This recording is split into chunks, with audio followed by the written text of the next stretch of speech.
રાજાને એ પરમાત્માના નિશ્ચય કરવાની વાત કહે. આવા દ્રઢ નિશ્ચય વાળા જ્યેષ્ઠજીત રાજા, એની ભક્તિ કેવી હતી. વ્યાપકેશ મુનિ એ જ્યેષ્ઠજીત રાજાને કથા સંભળાવવા મળ્યા. એ વાત સાંભળીને શિવરામ વિપ્ર પૂછે કે એ જ્યેષ્ઠજીત રાજાના એવા કયા અહોભાગ્ય, એની નિષ્ઠા કેવી હતી, એનો સત્સંગ કેવો હતો કે વ્યાપકેશ જેવા મહામુનિ આ જ્યેષ્ઠજીત રાજાને કથા સંભળાવવા મળ્યા. એ રાજાનો થોડોક પરિચય તો કહો. એટલે બ્રહ્માનંદ મુનિ શિવરામ વિપ્રને કહે છે, તાવી ગામના એ જ્યેષ્ઠજીત રાજા, એને ભગવાન સ્વામિનારાયણનો નિશ્ચય કેવો હતો એના જીવનમાં બનેલી એક ઘટના સંભળાવે છે. ભગવાન સ્વામિનારાયણ મહાપ્રભુ માણકી ઘોડી ઉપર બિરાજમાન થઈ 500 પરમહંસો, ભગુજી, રતનજી, સુરા ખાચર, લૈયા ખાચર, માચા ખાચર, દાદા ખાચર જેવા પાર્ષદો, કાઠી દરબારોને સાથે લઈ અને સમગ્ર ગુજરાતમાં, કચ્છ અને કાઠિયાવાડમાં વિચરણ કરતા હતા. એ ભગવાન પુરુષોત્તમ નારાયણના દર્શન કરી અને લાખો અને કરોડો ભક્તજનો ભગવાન સ્વામિનારાયણના ચરણોમાં સમર્પિત થતા. કેટલાક રાજા મહારાજાઓ એ ભગવાન સ્વામિનારાયણના ચરણોમાં સર્વસ્વ સમર્પિત કરી દેતા હતા. પોતાની ધન, સંપત્તિ, સત્તા, વૈભવ એ ભગવાન સ્વામિનારાયણના ચરણોમાં સમર્પિત થઈ જતું હતું. એ ભગવાન સ્વામિનારાયણના આદેશ થાય, એમની આજ્ઞા થાય અને સુંદર સોનેરી ને જરિયાની વસ્ત્રો અને આભૂષણો પહેર્યા હોય એ ઉતારી નાખી અને ભગવી કંથા પહેરી અને એ ભગવાન સ્વામિનારાયણની પાછળ પાછળ લાખો મનુષ્યો ફરવા માંડ્યા હતા. આ જોઈ અને કોઈકને શોખ થઈ જાય. હો, કદાચ હું પણ આવું કરું તો. અને એમાં એક નિરાકારવાદી, એક સંન્યાસી મહાત્મા, એક સાધુ મહાત્મા, જેને કોઈ શાસ્ત્રોનું જ્ઞાન નથી, આત્મા સો પરમાત્માની વાત કહેનારાને એમ થઈ ગયું કે આ સહજાનંદ ભગવાન થઈને ફરે છે, તેને લાખો માણસો એના ચરણોમાં કરોડોની સંપત્તિ સમર્પિત કરી દે છે, હું એના જેવું રૂપ ધારણ કરું.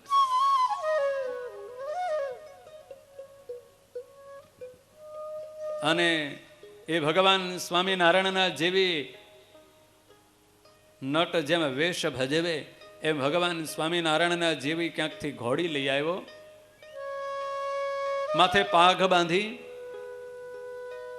અને ઘોડી ઉપર બેસી અને પાછળ પાછળ 2-4 ચેલાઓને રાખ્યા હતા. એને કહેવા મળ્યો, ગામમાંથી પસાર થાય એટલે સૌને કહેજો કે આ સહજાનંદ સ્વામી આવે, આ સ્વામિનારાયણ આવે છે. એમ ફરતો ફરતો લોકોને ઠગવા મળ્યો અને નિર્દોષ અને ભોળા ભક્તો આ સહજાનંદ સ્વામી, સ્વામિનારાયણ એ તો ભગવાન છે એમ માનીને એના ચરણોમાં ભેટ ધરવા મળ્યા. કોઈ ધન સંપત્તિ અર્પણ કરવા મળ્યા, કોઈ ચરણોમાં આળોટવા મળ્યા. આનાનો ખેલ ચાલ્યો અને ખેલ ભજવતો ભજવતો તાવી ગામના પાદરમાંથી નીકળ્યો અને કોઈકે આવી એના જ્યેષ્ઠજીત રાજાને સમાચાર આપ્યા, સ્વામિનારાયણ સહજાનંદ સ્વામીના જેવો જ વેશ ધારણ કરેલો કોઈક આવે છે, પણ એનું મુખ જોતા એમ લાગે છે કે આ સહજાનંદ સ્વામી નથી, તમે આવો તો ખબર પડે. મારા ઈષ્ટદેવ નો વેશ ધારણ કરનાર કોણ, મારા ઈષ્ટદેવનું નામ લઈને જગતને ઠગનારો કોણ છે, હમણાં હું એની ખબર કાઢું છું. એવા શૂરવીર જ્યેષ્ઠજીત રાજા હાથમાં તલવાર લઈ ભેટ બાંધી અને ઘોડેસ્વાર પેલો ભગવાન સહજાનંદ સ્વામીનો વેશ ધારણ કરીને ફરતો હતો એની પાસે આવીને ઉભા રહ્યા અને દોડીને કહે છે કે તું કોણ છે, મારા પ્રભુનો વેશ કેમ ધારણ કર્યો છે. એક ક્ષત્રિયનો હાકોટો સાંભળી અને નકલી વેશ ધારણ કરેલો મળ્યો ભાગવા. ઘોડા ઉપર બેઠેલો હતો, ઘોડાને તીવ્ર વેગથી ભગાડવા મળ્યો છે ને એ તીવ્ર વેગથી ભાગતો એને બરોબરનો દંડ આપવા માટે જ્યેષ્ઠજીત રાજા ઘોડાની પાછળ દોડતા દોડતા જઈ એનો ટાંગો પકડીને હેઠે પછાડ્યો. મારા ભગવાનનું રૂપ ધારણ કરે છે, મારા ભગવાનના ભક્તોને તું ઠગે છે. એની છોટી પકડી અને તલવાર કાઢીને જ્યાં મારવા તૈયાર થયા, એટલે જ્યેષ્ઠજીત રાજાના મોટા ભાઈ દોડતા દોડતા પાસે આવીને કહે છે, ગમે તેમ તોય સ્વામિનારાયણ ભગવાનની આજ્ઞા છે, કોઈને મારવો નહીં, કોઈને હિંસા ન કરવી. સાધુનો વેશ ધારણ કર્યો છે ને, છોડી દો અને જવા દો.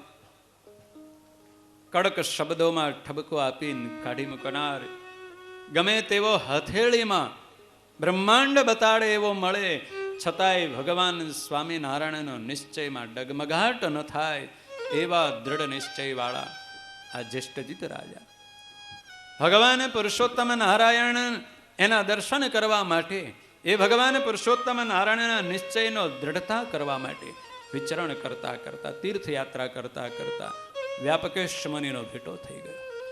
અને એ વ્યાપકેશ મુનિ આ સત્સંગી ભૂષણ શાસ્ત્ર પોતાના ગુરુ વાસુદેવાનંદ વર્ણી પાસેથી જે સાંભળ્યું હતું એને સંભળાવવાનો પ્રારંભ કરે છે.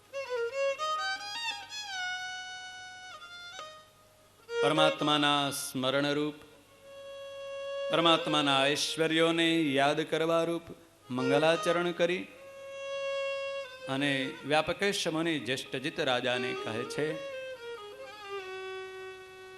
કે ભગવાનનું પ્રાગટ્ય શાસ્ત્રોમાં કહેવામાં આવ્યું છે, વારંવાર પરમાત્મા અવતાર ધારણ કરે છે. આ વખતે જે ભગવાન પુરુષોત્તમ નારાયણ પ્રગટ થયા, એ અનંત કોટી બ્રહ્માંડના અધિપતિ, સર્વ અવતારના અવતારી એ ભગવાન પુરુષોત્તમ નારાયણ, એમનું જે પ્રાગટ્ય શાસ્ત્રોમાં, અનેક પુરાણોમાં, ગ્રંથોમાં, સ્કંદ પુરાણના વાસુદેવ મહાત્મ્યમાં, બ્રહ્માંડ પુરાણમાં, બ્રહ્મવૈવર્ત પુરાણમાં, પદ્મ પુરાણમાં જે ભગવાનનું પ્રાગટ્યની વાત કરી છે, એ વાતને સત્ય કરવા માટે ભગવાને પ્રગટ થવાનો સંકલ્પ કર્યો હતો. ગીતામાં ભગવાન શ્રી કૃષ્ણએ જે અર્જુનને કહ્યું હતું કે યુગ યુગમાં હું અવતાર ધારણ કરું છું, એ અવતાર ધારણ કરવાના હેતુઓ 3 બતાવ્યા હતા. પરિત્રાણાય સાધુનામ વિનાશાય ચ દુષ્કૃતામ ધર્મ સંસ્થાપનાર્થાય સંભવામી યુગે યુગે. કૃષ્ણાવતાર રામાવતારમાં પોતાના ભક્તોની રક્ષા કરી. પરિત્રાણાય સાધુનામ એક હેતુ પૂર્ણ થયો. બીજો હેતુ હતો દુષ્કૃતાનામ વિનાશાય, દુષ્કર્મ કરવા વાળાનો વિનાશ કરવો. રાવણ, કુંભકર્ણ, કંસ અને શિશુપાલ જેવાનો વિનાશ કરી અને આ બીજો હેતુ પૂરો થયો. પોતાના ભક્તજનોની રક્ષા કરી અને સુવર્ણની દ્વારિકા આપી અને દ્વારકાધીશ ભગવાન શ્રી કૃષ્ણે સૌરાષ્ટ્રના સમુદ્રના કિનારે પોતાના જ કુળમાં જે અધર્મ વ્યાપી ગયો હતો એનો પણ વિનાશ કરીને બેઠા હતા. એ વખતે સ્વયં ભગવાન દ્વારકાધીશ શ્રીમદ ભાગવતના 11 સ્કંદ અને 12 સ્કંદમાં સુખદેવજી મહારાજ આ કથાને બહુ રહસ્યમય કહે છે.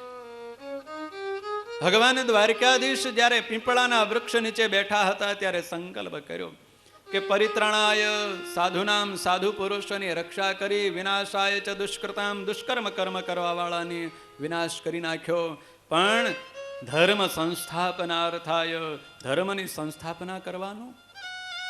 હવે શરીર 125 વર્ષ સુધી રાખ્યું છે, પણ હવે વિશેષ રહી શકે તેમ નથી. હવે શું થાય? એ ધર્મની સંસ્થાપના કરવાનો સંકલ્પ જ્યાં કરે છે એવા જ સમયે એ દ્વારકાધીશ ભગવાન શ્રી કૃષ્ણના દર્શન કરવા માટે શ્રીમદ ભાગવત સાક્ષી પૂરે છે કે મૈત્રેય નામના મુનિ અને ઉદ્ધવજી એ ભગવાન દ્વારકાધીશના દર્શન કરવા આવ્યા. ભગવાન શ્રી કૃષ્ણ આ બેને પાસે બોલાવી અને પોતાનું જે રહસ્યનું જ્ઞાન હતું, સર્વોપરી ઉપાસના, એકાંતિકી ભક્તિ, એનો ઉપદેશ આપ્યો. જે ભક્તિને પ્રાપ્ત કરવાથી આ જીવાત્માને આત્યંતિક મોક્ષની પ્રાપ્તિ થાય, અક્ષરધામની પ્રાપ્તિ થાય, એવું જે જ્ઞાન, એવો જે ઉપદેશ મૈત્રેય ઋષિને ઉદ્ધવજીને આપીને આજ્ઞા કરી કે આ જગતને તમે ઉપદેશ આપો, મારા સ્વરૂપને ઓળખાવો. મારું સર્વોપરી સ્વરૂપ, સર્વ અવતારના અવતાર્યું એવું સ્વરૂપ એ જગતને ઓળખાવો.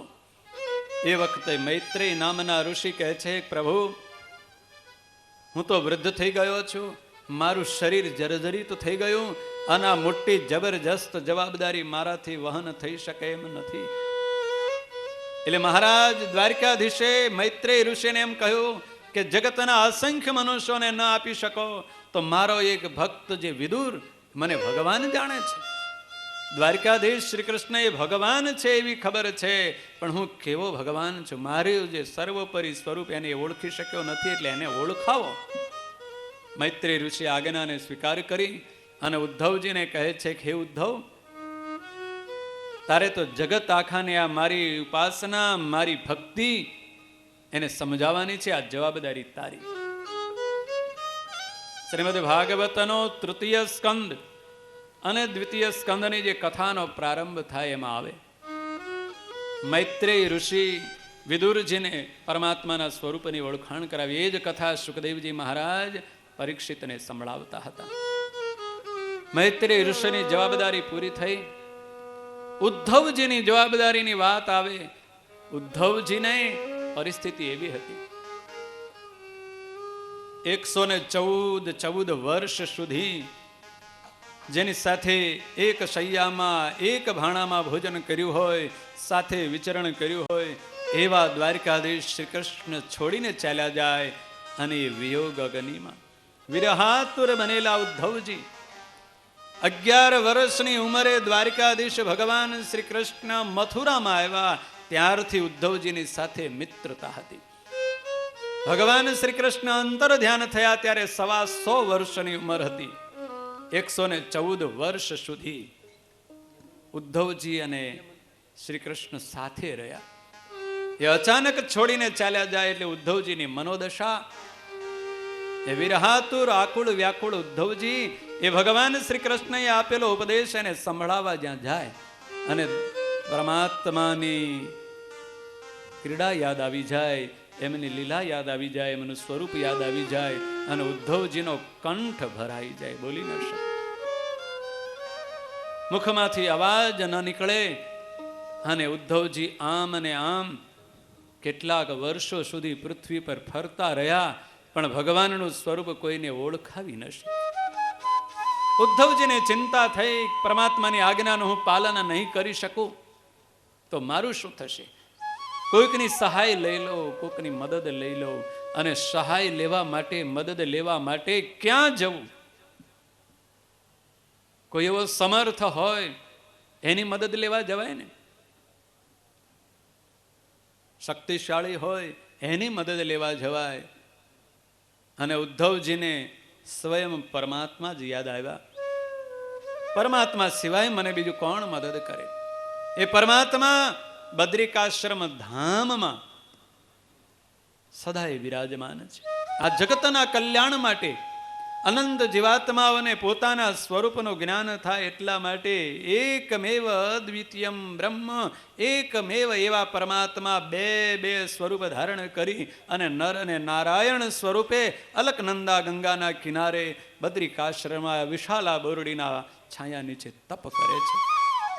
એ ભગવાન બદ્રીપતિ નરનારાયણ ઋષિનું સ્મરણ થયું એટલે ઉદ્ધવજી દ્વારિકાથી ચાલતા ચાલતા ભારતની તીર્થયાત્રા કરતા કરતા બદ્રિકાશ્રમ ધામમાં પહોંચ્યા. બદ્રિકાશ્રમ ધામમાં આવી દિવ્ય સ્વરૂપે બિરાજમાન ભગવાન નરનારાયણ ઋષિની આરાધના કરવા માંડ્યા, પ્રાર્થના કરવા માંડ્યા.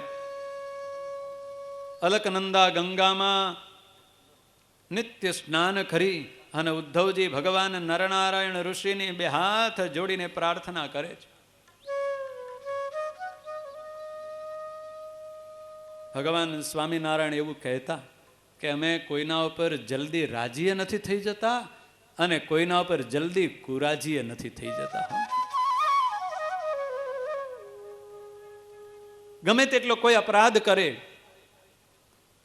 પણ ભગવાન સ્વામિનારાયણ કહે છે અમે કોઈ દિવસ એને દંડ આપવાનો તો વિચાર જ નથી કરતા. પણ રાજી એવા જલ્દી નથી થઈ જતા. જ્યાં સુધી પૂરેપૂરી ચકાસણી ન થાય ત્યાં સુધી એ ભગવાન પુરુષોત્તમ નારાયણ રાજી પણ ન થાય. આ ઉદ્ધવજીને કેટલા કેટલા વર્ષો વીતી ગયા.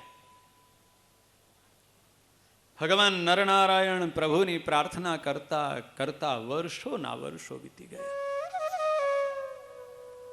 સંતો એવું કહે છે, નિત્યાનંદ સ્વામીએ શ્રી હરિ દિગ્વિજયમાં એવું લખ્યું છે કે ઉદ્ધવજીને તપ કરતા કરતા પ્રાર્થના કરતા કરતા 5000 વર્ષ વીતી ગયા. 5000 વર્ષ પર્યંત સુધી ઉદ્ધવજી ભગવાન નરનારાયણ ઋષિને પ્રાર્થના કરે છે, પ્રભુ આપે આપેલી આજ્ઞા એનું પાલન હું કરી શકું તો નથી, તો મને કંઈક મદદ કરો, કંઈક સહાય કરો.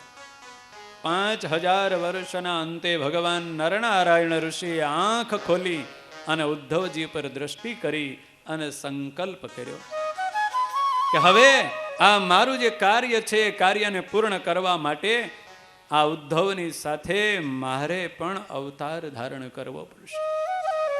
વ્યાપકેશ મુનિ જ્યેષ્ઠજીત રાજાને કહે છે કે હે રાજન, એ પરમાત્માનો સંકલ્પ થતાની સાથે જ ચારે બાજુથી ચક્રો ગતિમાન થઈ ગયા.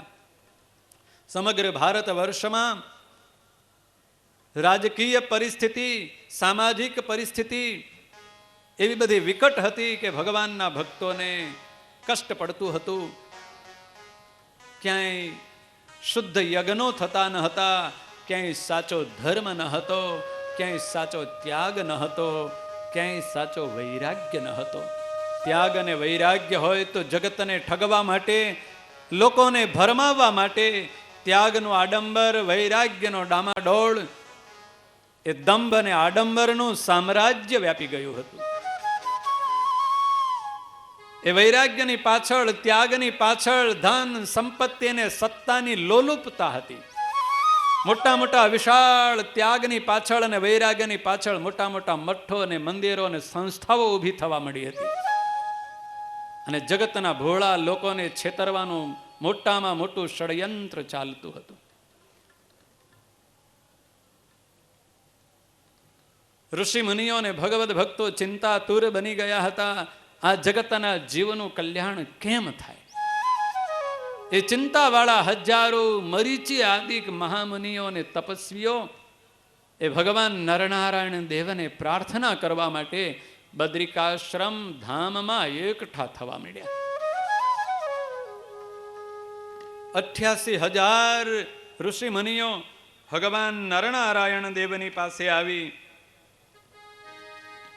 અને પ્રાર્થના કરી, પોતાના દુઃખ અને દર્દનું નિવેદન કર્યું છે કે હે મહારાજ, હે પ્રભુ, હે નરનારાયણ ઋષિ, ભરતખંડની પ્રજા દુઃખથી ત્રસ્ત થઈ ગઈ છે.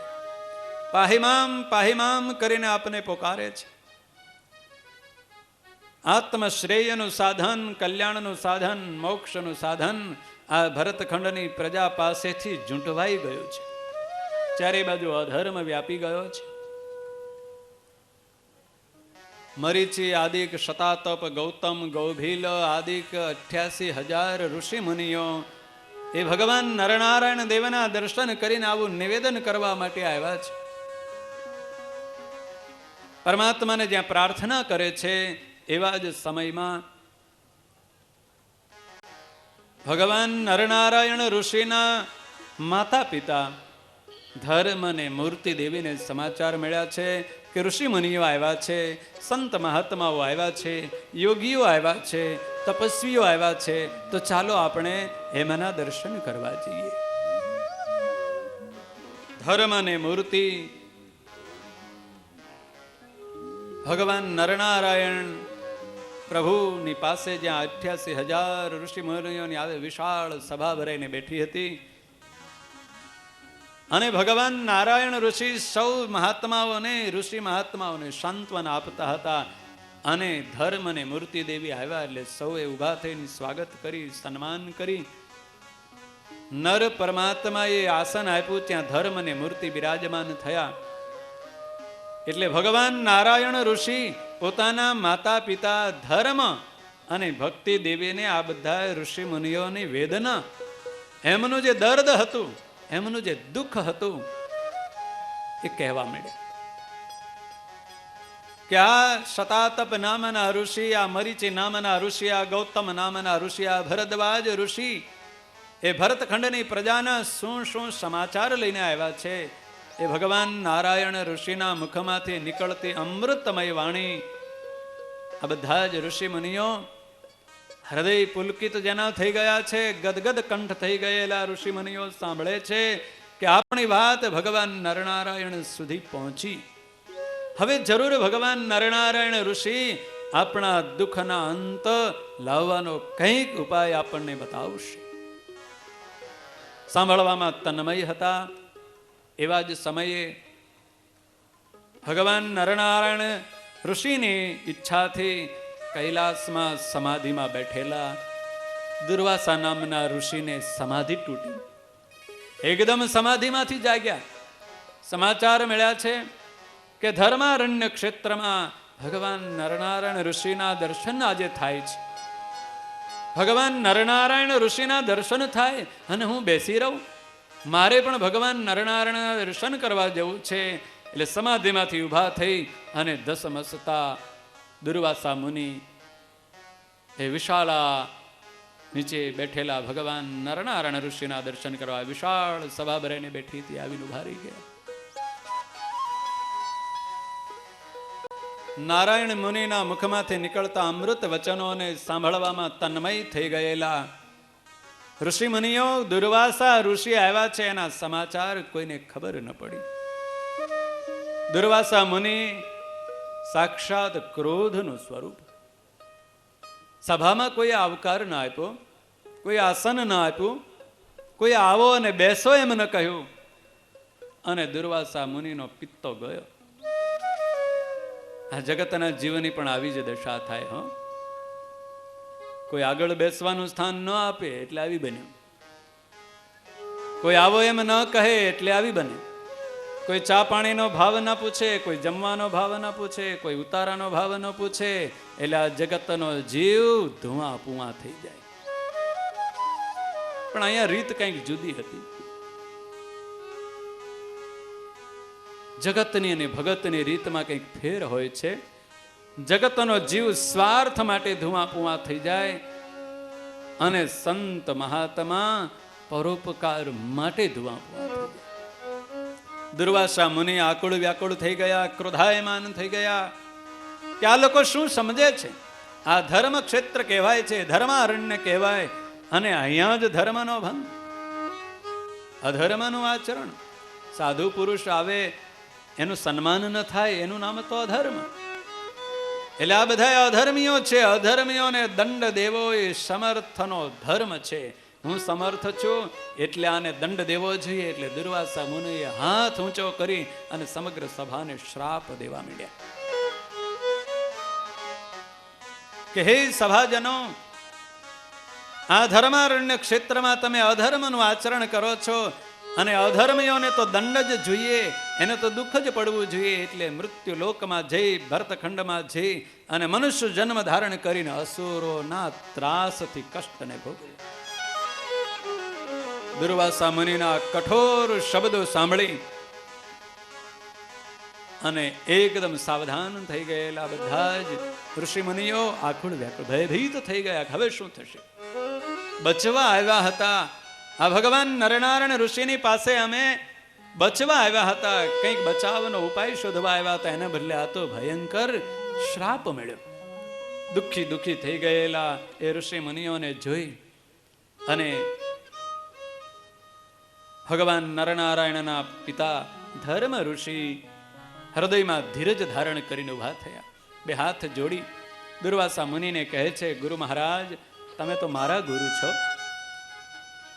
તમે તો બહુ દયાળુ છો, બહુ જ પરોપકારી છો. જીવનો હિત કેમ થાય એ જ તમે સદાયના માટે વિચારો છો. આ તમારો શાપ એ તો અમારા હિત માટે જ છે, એને અમે સ્વીકાર કરી લઈએ. પણ ગુરુ મહારાજ, આ ઘર તો મારું છે, આ બધા ઋષિ મહાત્માઓ તો મારા મહેમાન છે, એનો કાંઈ અપરાધ નથી. તમારે જે દંડ દેવો હોય, જે શિક્ષા કરવી હોય એ મને કરો, પણ આ બિચારા નિર્દોષ મહાત્માઓને શું કરવા શ્રાપ આપો છો? કારણ કે તમારું સન્માન ન કર્યું એમાં તો વાંક મારો જ. ધર્મ ઋષિના વચનો સાંભળી અને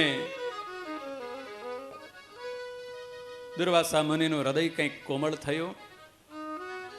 દુર્વાસા મુનિ કહે છે કે હું કોઈ દિવસ આપેલો શ્રાપ તેને પાછો કાઢતો નથી, પણ આજ કોણ જાણે મારા હૃદયમાં શું કારણે કંઈક કોમળતા આવી છે, એટલે કંઈક અનુગ્રહ કરું છું. જાઓ, તમારી સાથે સાથે આ ધર્મ પુત્ર નર અને નારાયણ પણ અવતાર ધારણ કરશે અને તમને સૌને દુઃખથી છોડાવશે.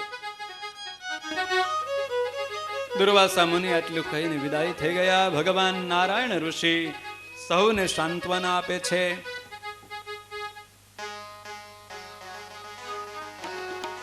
હે ઋષિ મહાત્માઓ, તમે ચિંતા ન કરશો. દુર્વાસા મુનિના શ્રાપથી, અસુરોના ત્રાસથી છોડાવવા હું સ્વયં અવતાર ધારણ કરીશ. અનંત કોટી બ્રહ્માંડના અધિપતિ ભગવાન પુરુષોત્તમ નારાયણ જે બે સ્વરૂપે હતા એ બે સ્વરૂપને એક કરી અને ભગવાન પુરુષોત્તમ નારાયણે આ પૃથ્વી પર જન્મ ધારણ કરવાનો સંકલ્પ જાહેર કર્યો.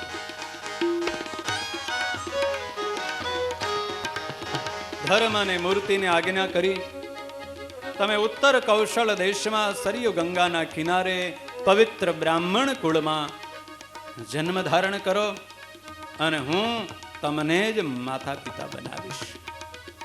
આ જગતમાં તમારા સિવાય મારા કોઈ પિતા નથી, તમારા સિવાય મારી કોઈ માતા નથી.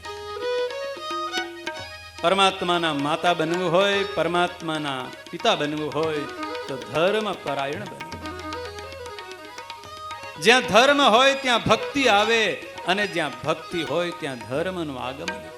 ધર્મ અને ભક્તિનો યોગ થાય એટલે ઘનશ્યામનું પ્રાગટ્ય થાય. જો આપણા જીવનમાં ધર્મ ન હોય, પરમાત્માને નિષ્કપટ હૃદયની પ્રેમ લક્ષણા ભક્તિ ન હોય તો પરમાત્માનું પ્રાગટ્ય થતું નથી.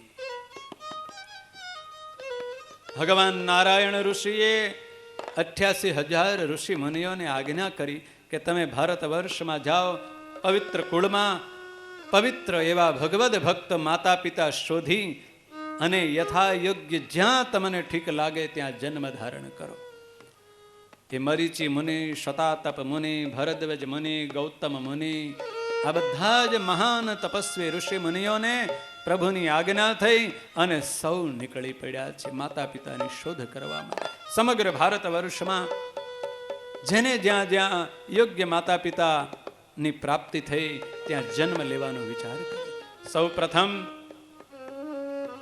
જેના કાર્ય માટે, જેની પ્રાર્થનાથી, જેની સ્તુતિથી પ્રસન્ન થયેલા એવા ભગવાન નારાયણ ઋષિ ઉદ્ધવજીને કહે છે, તમે પહેલા જાઓ, તમારું જે કાર્ય છે એ કાર્યને પૂર્ણ કરવા હું આવું છું. અને સૌ પ્રથમ ઉદ્ધવજીને મોકલ્યા ઉત્તર કૌશળ દેશમાં મર્યાદા પુરુષોત્તમ ભગવાન રામચંદ્રજીની જન્મભૂમિ અયોધ્યા નગરી. અને અયોધ્યા નગરીનો સુંદર પવિત્ર સ્થાન જ્યાં અજય નામના વિપ્ર પોતાના શીલ અને ચારિત્ર્યવાન પત્નીની સાથે રહેતા હતા, ત્યાં ઉદ્ધવજીએ એ પવિત્ર બ્રાહ્મણ કુળમાં જન્મ ધારણ કર્યો. પવિત્ર બ્રાહ્મણ કુળમાં જન્મ ધારણ કરેલા ઉદ્ધવજી એ જ ઉત્તર કૌશળ દેશમાં કનહીરામ નામના વિપ્ર જે ચારેય વેદોના જ્ઞાતા હતા, એમના પવિત્ર કુળમાં બાળ શર્મા નામના પિતા અને ભાગ્યવતી માતાને પસંદ કરી અને વિક્રમ સંવતન 1796 કારતક સુદ એકાદશી, પ્રબોધિની એકાદશીના દિવસે સાક્ષાત ભગવાનના પિતા ધર્મ ઋષિ પ્રગટ થયા. ધર્મનું પ્રાગટ્ય થયું એટલે સમગ્ર વાતાવરણ, ગામમાં, સમાજમાં, લોકોમાં, જનતામાં ધર્મનું આચરણ સહેજે સહેજે થવા મળ્યું. થોડા જ સમય પછી એ જ ઉત્તર કૌશલ દેશમાં સરયુ ગંગાના ઉત્તર કિનારે નાનકડું એવું છપૈયા નામનું ગામ, પવિત્ર બ્રાહ્મણ કુળ, કૃષ્ણ શર્મા નામના વિપ્ર અને ભવાની નામના માતાના ઉદરથી સાક્ષાત મૂર્તિ દેવી એ જન્મ ધારણ કર્યો. એ ભક્તિ દેવીના પ્રાગટ્ય થવાથી સમગ્ર જગતમાં ભક્તિનો સહેજે સહેજે ઉદય થયો અને સૌના હૃદયમાં ભક્તિની લહેરો વહેવા મળી. વ્યાપકેશ નામના મહામુનિ જ્યેષ્ઠજીત રાજાને સંભળાવે છે. પરમાત્માની ભક્તિનું સ્વરૂપ પ્રેમલક્ષણા ભક્તિ, જેને પરાભક્તિ કહે છે. પરાભક્તિ જેના જીવનમાં આવે એ પ્રેમલક્ષણા ભક્તિ વાળો ભગવાનનો એકાંતિક ભક્ત, એને જ આત્યંતિક મોક્ષની પ્રાપ્તિ થાય. એવી પરાભક્તિને અપાવનારું ભગવાન શ્રી હરિ મહાપ્રભુનું દિવ્ય ચરિત્ર આ સત્સંગી ભૂષણ શાસ્ત્રમાં વર્ણવેલું છે.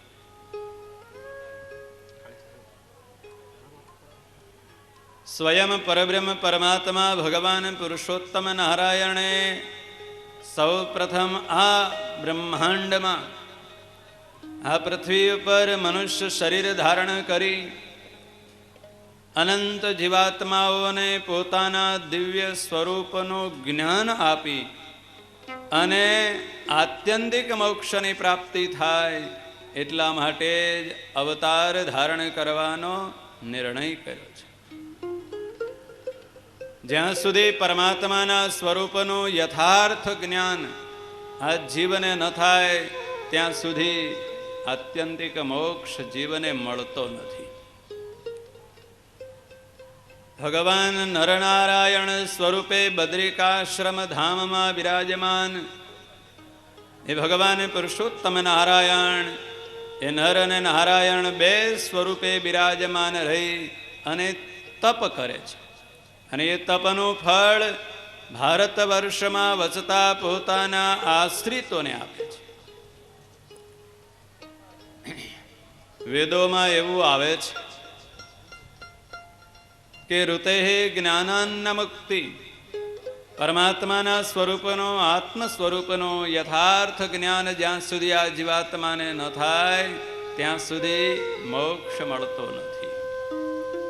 એ જ્ઞાન આ જીવ ગમે તેટલા પોથા થોથા ઉથલાવી ઉથલાવી અને જિંદગી પૂરી કરી નાખે પણ ભગવાનના સ્વરૂપનું જ્ઞાન થતું નથી.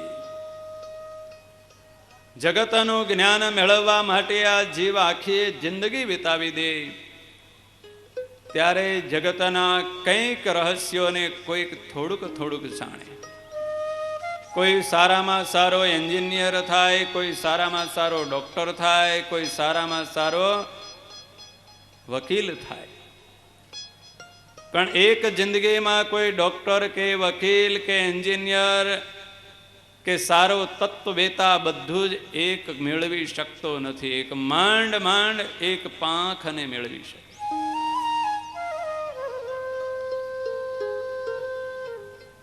પરમાત્માના સ્વરૂપનું જ્ઞાન તો એનાથી પણ અગાધ છે. જિંદગીની જિંદગીઓ વીતી જાય પણ એ ભગવાનના સ્વરૂપને આ જીવ પામી શકે નહીં, ઓળખી શકે નહીં, માહિતી એકઠી કરી શકે. કોમ્પ્યુટર જેમ એના સીપીયુમાં અનેક પ્રકારના ડેટા એકઠા કરે એમ આ શાસ્ત્રોના ડેટા હોય, જ્ઞાનના ડેટા હોય, એ એકઠા થાય. પણ ભગવાનના સ્વરૂપનું યથાર્થ જ્ઞાન આ જીવને ભગવાનની કૃપા સિવાય થતું નથી. પરમાત્માની કૃપા થાય, ભગવાનની કરુણા દ્રષ્ટિ આ જીવના ઉપર પડે ત્યારે જ એ પરમાત્માના સ્વરૂપનું જ્ઞાન આ જીવને થાય છે. એ પ્રભુની કૃપા દ્રષ્ટિ પડે, કરુણા દ્રષ્ટિ પડે એવો ઉપાય આ જીવને સત્સંગી ભૂષણ શાસ્ત્ર બતાવે. વ્યાપકેશ મુનિ જ્યેષ્ઠજીત રાજાને કહે છે, દુર્વાસા મુનિના શ્રાપને નિમિત્ત કરી અને ભગવાને મનુષ્ય શરીર ધારણ કરવાનો નિર્ણય કર્યો છે. પ્રથમ ઉદ્ધવજીને મોકલ્યા અને પછી પોતાના દિવ્ય માતા પિતા ધર્મ અને મૂર્તિને આ પૃથ્વી પર મનુષ્ય જન્મ ધારણ કરવાની આજ્ઞા આપી છે. ઉત્તરે કૌશલ દેશ છે. ચારે વર્ણોના સાત્વિક ભગવદ ભક્તો જેમાં રહે છે એવું ઇટાર નામનું ગામ ભારતના ઉત્તર પ્રદેશમાં આવેલું આ ઇટાર ગામ, ઇટાર ગામના કનહીરામ વિપ્રના વંશમાં કૃષ્ણ શર્મા નામના વિપ્રને ત્યાં સાક્ષાત ધર્મ પ્રગટ થયા. ધર્મનું પ્રાગટ્ય થયું છે આખા ગામની અંદર.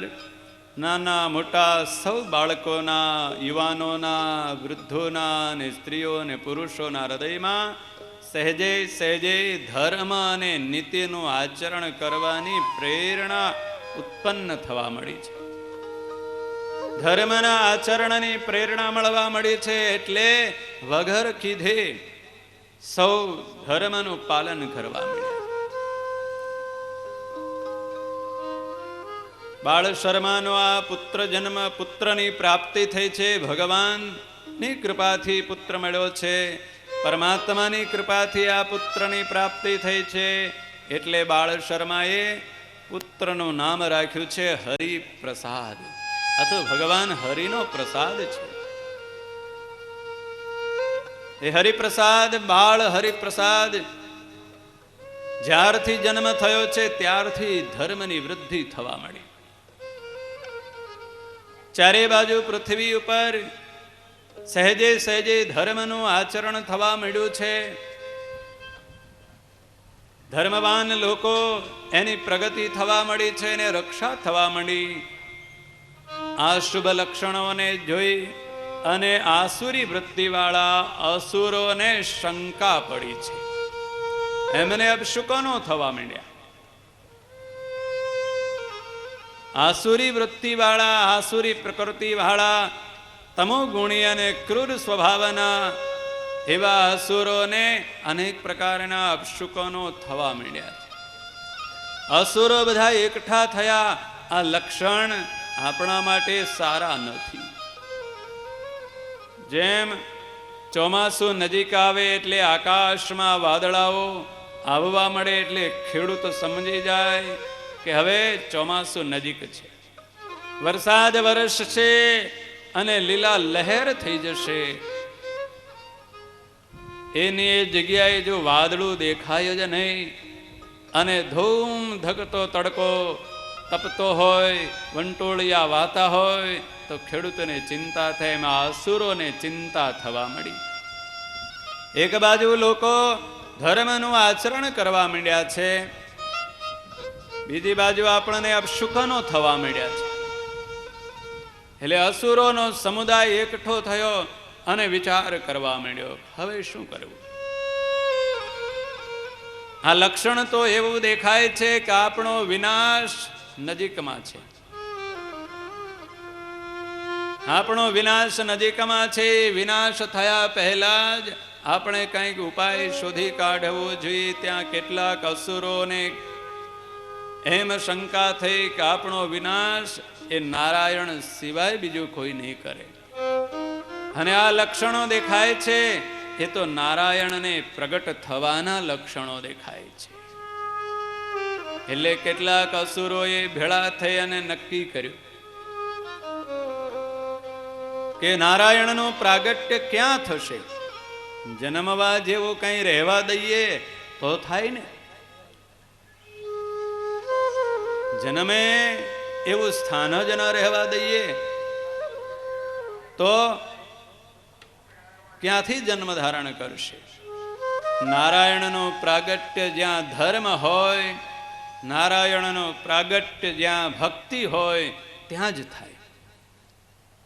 ધર્મ અને ભક્તિ ન હોય તો નારાયણનું પ્રાગટ્ય ન થાય. આ બધા અસુરોએ ભેળા થઈને નિર્ણય કર્યો કે જ્યાં ભક્તિ થતી હોય, જ્યાં ધર્મનું આચરણ થતું હોય એને તોડી ફોડી નાખો. ધર્મવાન હોય એને હેરાન અને પરેશાન કરો.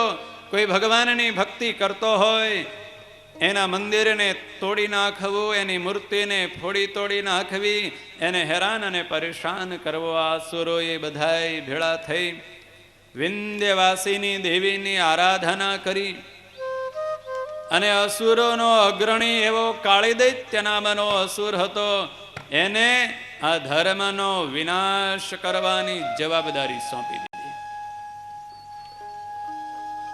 કેમે કરીને ક્યાંય ધર્મ ન રહેવા દેવો, ક્યાંય ભગવાનની ભક્તિ ન રહેવા દેવી, એવો નિર્ણય કરેલા અસુરો ચારે બાજુ જન્મવા મળ્યા છે. જેમ ભગવાનના ભક્તો જન્મ ધારણ કરવા માતા પિતાને શોધે છે, એમાં અસુરો પણ એ ધર્મનો વિનાશ કરવા, ભક્તિનો વિનાશ કરવા ક્યાં જન્મ ધારણ કરવો? કોઈ રાજકુળમાં, કોઈ પવિત્ર બ્રાહ્મણના ઘરે અને કોઈ ધનવાન એવા સદગૃહસ્થના ઘરે આ બધા અસુરો જન્મ લેવા માંડ્યા છે.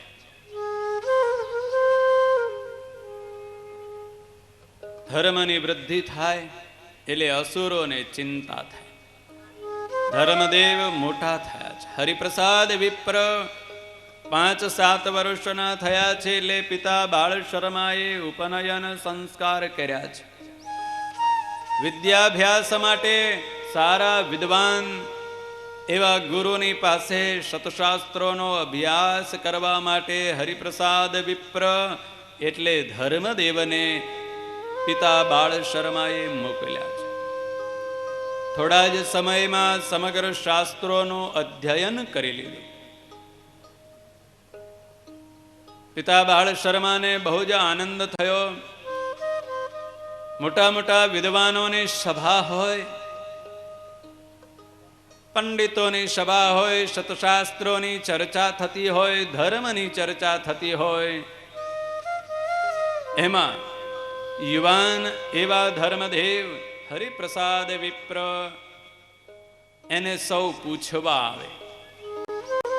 કોઈ ધર્મનું લક્ષણ પૂછવા આવે છે, તો કોઈ ધર્મનું આચરણ કેમ કરવું એની સલાહ લેવા હરિપ્રસાદ વિપ્ર ધર્મદેવની પાસે વૃદ્ધો આવે છે, પંડિતો આવે છે અને વિદ્વાનો આવે છે.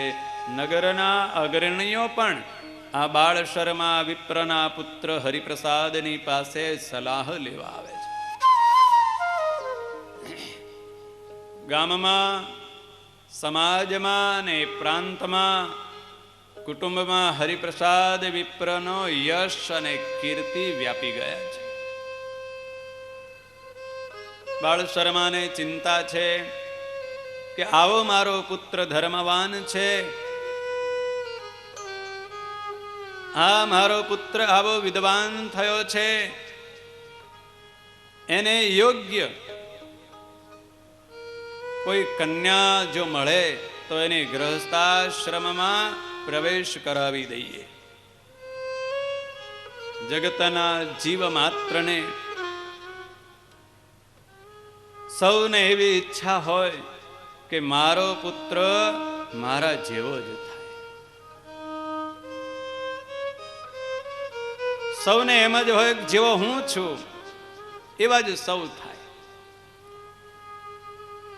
કોઈનો ધંધો ન ચાલતો હોય ને, ખબર હોય કે આ ધંધામાં બહુ હેરાનગતિ છે, બહુ પરેશાની છે, પણ એ પોતાના ધંધામાં જ પુત્રને જોતો રહે.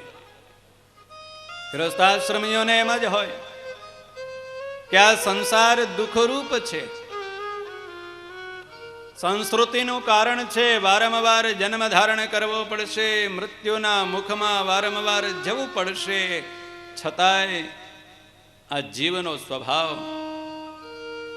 ઓલી જગતની કહેવત છે ને ગુજરાતીમાં, આવ ભાઈ મારા જેવી તું થા. વિધવા ડોશીઓ 5, 7, 10 ભેળી થઈ હોય અને કોઈ સધવા બાઈ આવે તો એમ જ કે કાય ભાઈ મારા જેવી તું થા.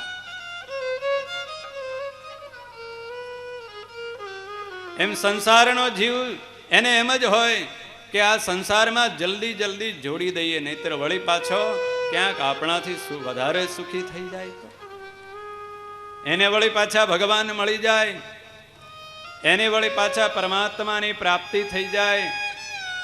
આપણે રહી ગયા.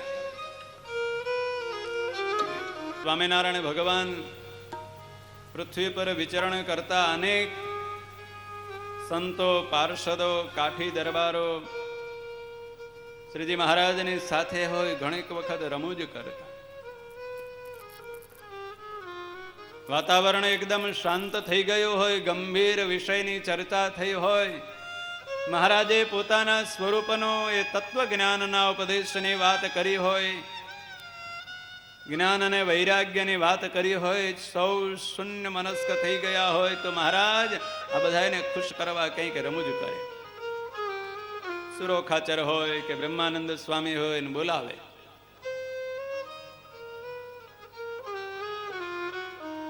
મહારાજ ને આવું રમૂજ પસંદ પડે. એક દિવસ મહારાજ સુરા ખાચર ને કહે છે કે અરે સુરા ખાચર, તમારા બાપદાદાની કંઈક વાત તો કરો. સુરો ખાચર મહારાજને રાજી કરવા કે હો બાપુ મહારાજ, અમારા બાપદાદાની શું વાતો કરીએ, કે મારા બેટા એવા હોશિયાર હો કે એના બાપની વાત અને પાછો કે મારા બેટા એવા હોશિયાર, કામ તો કોઈ દિવસ કરવું જ ના પડે, કે મહેનત કરવે એ બીજો, કે મારા બેટા જઈને જ્યાં હોય ત્યાંથી લૂંટી આવે, કે જ્યાં હોય ત્યાંથી લૂંટી આવે. અને એક દિવસ ગુજરાતમાં લૂંટ કરવા પહોંચ્યા, કે મારા દીકરા બધા 5-25 ભેળા થઈને ઘોડેસવાર થઈ અને છેક ગુજરાતનું ગામ ભાંગી આવ્યા, કે સંપત્તિ લઈને ભાગ્યા. પણ ગામના લોકો એકઠા થઈને વાર વાહે પડી ગયા. મોટું જબર ગામ, અને ગામના લોકો 2-5 હજારનું ટોળું આ લોકોની વાહે પડ્યું. મારા દીકરા નાઠા કે એવી પૂંછડીએ, કે મારા બેટા જાય ભાગ્યા. તો વચ્ચે ચોમાસાનો દિવસ અને સાબરમતી જેવી મોટી નદી આવીને એમાં ઘોડાપૂર આવ્યું હતું. અમાસની રાત્રિની ભયંકર અંધકાર, પાછળ 2000 માણસનું ટોળું પડ્યું. હવે જાવું ક્યાં?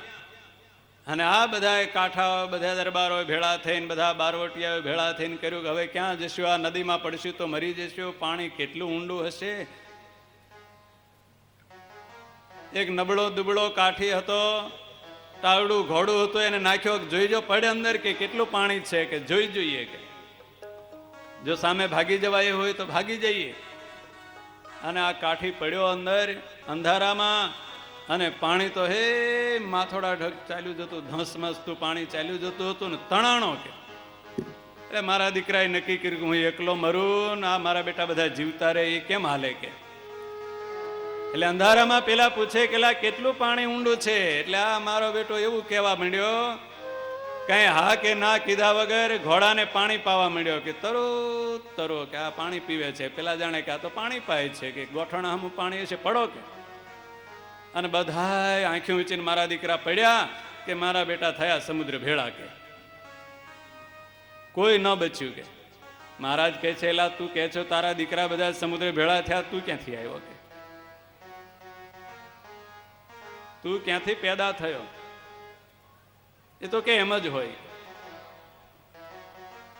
એટલે પેલો કાઠી એમ સમજે કે હું એકલો મરો એના કરતા આ બધાને મારીને ભેળો મરો. આ જગતના જીવનો સ્વભાવ છે. આવો મરવું તો કોઈને ગમતું નથી, પણ એકલો નથી મરવું, બધાને મરવું છે. મરવું દુઃખદાયક છે, સંસાર દુઃખદાયક છે, પણ સંસારમાં નાખે છૂટક્યો, સંસારમાં નાખે છૂટક્યો. ગમે તેમ થાય પણ એને સંસારમાં નાખો. પિતા માત્રની આવી ચિંતા હોય. પરાણે ભાગ્યે જ કોઈક વિરલો જેના ઉપર ભગવાનની કૃપા થઈ હોય, પરમાત્માના સ્વરૂપની ઓળખાણ થઈ હોય, એ જ કંઈક જુદી વાત કરે.